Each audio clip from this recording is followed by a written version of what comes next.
को powered by Vimal. Vimal बोलो जुबा केसरी.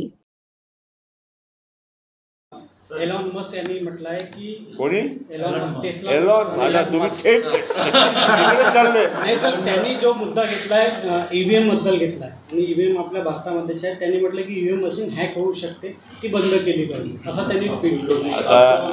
आता इलॉन मस्कला सांगा की तू गाड्या बनव तिथे आणि आम्हाला फुकटची सल्ला देऊ नका. आता या निवडणुकीनंतर तो आता तोंड बंद झाला ना की EVM काही हॅक होते. या इलेक्शनच्या नतीजा तर एवढाच आहेच की आता आता EVM चालला होता. ठीक आहे, असं आहे की मेरे फायदे का होगा तो मेरे को बढ़िया लगता है, मेरे नुकसान का होगा तो फिर EVM को गाली दो. ऐसा थोडी होता है. असं आहे, आम्हालाही समजतं की 3 पक्ष असल्यामुळे काय आम्हाला सगळ्या जागेचा जो दावा नाही करता येणार, पण साधारणतः आमचे जुन्या पक्षासह आमचं त्यावेळीस आमचे आमदार आणि आमच्या सहकारी आमदार जे काही आमच्याबरोबर पहिल्या दिवसापासून राहिलेले आहे अशी संख्या 57 होते. ते 57 आमदार तो पहिलेच होते जुने. त्याच्या पलीकडे जाऊन जास्तीत जास्त जागा कशी आम्हाला मिळवता येईल हे आमची प्राथमिक तयारी राहील.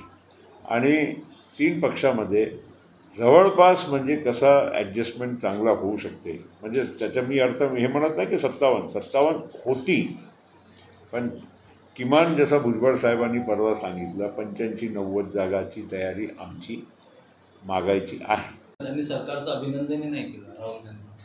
बघा, मला काही कोणाचा बद्दल म्हणायचं नाही आहे. मी माझी संस्कृतीप्रमाणे, आणि एक विसरलो कारण तोही आपल्या जिल्ह्याचे पार्ट म्हणजे डॉक्टर नामदेवराव किरसान, तेही आपल्या गोंदिया जिल्ह्याचे आहे आणि गोंदिया जिल्ह्याचा काही भाग गडचिरोली लोकसभा क्षेत्रामध्ये आहे. त्यांचाही मी अभिनंदन करतो.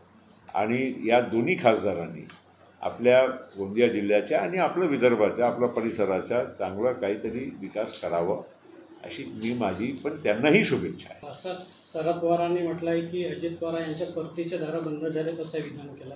काय सांगा? आता जाऊ द्या, हे सगळं आता असं आहे, राजकारणामध्ये अनेक गोष्ट घडतात, अनेक नेते काही ना काही बोलत असतात. अनेक वर्षानुवर्ष आम्ही सगळ्यांनी काही वेगवेगळी भूमिकामध्ये आम्ही राहिलेलो आहोत. राजकारण आता शिवसेना आणि पवारसाहेब ते एकत्र येणंच म्हणजे ते पहिलं आश्चर्य होतं ना. 24 तारखेला संसदेचे अधिवेशन आहे आणि त्यामध्ये लोकसभेचा अध्यक्ष निवडला जाणार आहे. पण विरोधकांनी असं म्हटलं आहे की जोपर्यंत आम्हाला उपाध्यक्षपद देत नाही तर आम्ही लोकसभा अध्यक्षाची निवडणूक करणार आहोत. असं आहे, लोकशाहीमध्ये मेजॉरिटी हा एक मंत्रच असतो ना. जर तुमची मेजॉरिटी असेल तर तुम्ही तुमचा अधिकार प्राप्त करूच शकतात. आज सरकार बनलेली आहे. 292 आमचे खासदार NDAचे असल्यामुळे राष्ट्रपती महोदयांनी पंतप्रधान नरेंद्र मोदींना शपथ दिली. नंबर आकडेवारीशिवाय काही होत नाही. लोकशाहीची ही परंपरा आणि हीच एक दुसरा आधार काय आहे. सरकार नाही तर कोणी म्हणेल की माझे कमी आहे तरी माझी सरकार असं होऊ शकत नाही. तसं लोकसभेचे अध्यक्ष निवडत असताना ज्यांच्याकडे नंबर आहे ते मतदान होऊ द्या. मतदानामध्ये क्लिअर होईल की कोणाकडे नंबर आहे.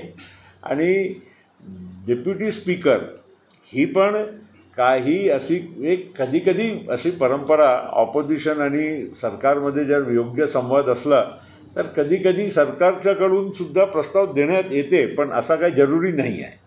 कारण शेवटी त्याच्यावरही नंबर्सचाच गेम असतो. आणि बाकी मागच्या 2 रेजिममध्ये 14 ते 19 आणि 19 ते 24मध्ये डेप्युटी चेअरमनची स्पीकरची जागा ऑपोजिशनला दिली गेली नव्हती. विधानसभेच्या आधी मंत्रिमंडळाचा विस्तार होईल का? आणि आमचे आमदार नाराज आहेत, त्यांची मंदारणी करून मंत्रिमंडळात स्थान दिलं जाईल. महाराष्ट्रामध्ये मंत्रिमंडळाचा विस्तार नक्कीच होईल, कारण जागा रिक्त आहे बुमराह वगैरे यावेळी. आणि त्याशिवाय आता एक 5-6 महिने चांगलं म्हणजे सगळ्यांनी मिळून काम करण्यासाठी जे काही रिक्त जागा आहे ते भरून अधिक एक जोमाने आणि गतीनं काम होऊ शकतं. सर, उद्धव ठाकरे पण 288ची भाषा बोलत आहेत आणि नाना पटोले पण. काय होणार महाविकास? सगळ्या पक्षांना 288 जागाची तयारी ठेवलीच पाहिजे. सगळ्यांना, म्हणजे मी त्यांच्यासाठी मर्यादित काय सांगतो, सगळ्यांनी ठेवायला पाहिजे. आम्ही महाराष्ट्रामध्ये आम्ही पक्ष आहोत, तर आम्ही पण सगळ्या जागेची तयारी ठेवायला पाहिजे. मग नंतर जेव्हा आम्ही एक युती करतो त्यावेळी जर गिव्ह अँड टेकचा तो विषय राहतोच, पण आमची तयारी तर असलीच पाहिजे ना. आम्ही महाराष्ट्रामध्ये जर आम्ही अख्खा महाराष्ट्रामध्ये आमच्या पार्टीला उभं नाही करू शकलो तर मग आमची गिनती कोणाची पण, म्हणजे आमची नाही, चाहे ते शिवसेनाची हो की काँग्रेसची असो की कोणताही आमचे पवार साहेबांची असो, सगळ्यांनी ठेवायलाच पाहिजे. बिलकुल. मंत्रिमंडल को लेकर एनसीपी खुश नहीं है. एनसीपी खुश नाखुश का कोई सवाल ही नहीं. क्या लगता है केंद्रीय मंत्रिमंडल ऐसा है योग्य समय आपको योग्य बातें सब समझ में आएगी. ऐसा देखिए, कोई भी चीज़ करते अपने को सब चीज़ों का विचार करना चाहिए. मैंने इतना ही कहा आपको, योग्य समय आपको योग्य निर्णय देखने मिलेगा. तो हम भी वेट कर रहे थे कि कुछ खुशखबरी लेके आएंगे. मैं तो हमेशा ही खुश हूँ, मेरा नाम ही प्रफुल्ल है. को पावर्ड बाय विमल. विमल, बोलो जुबा केसरी.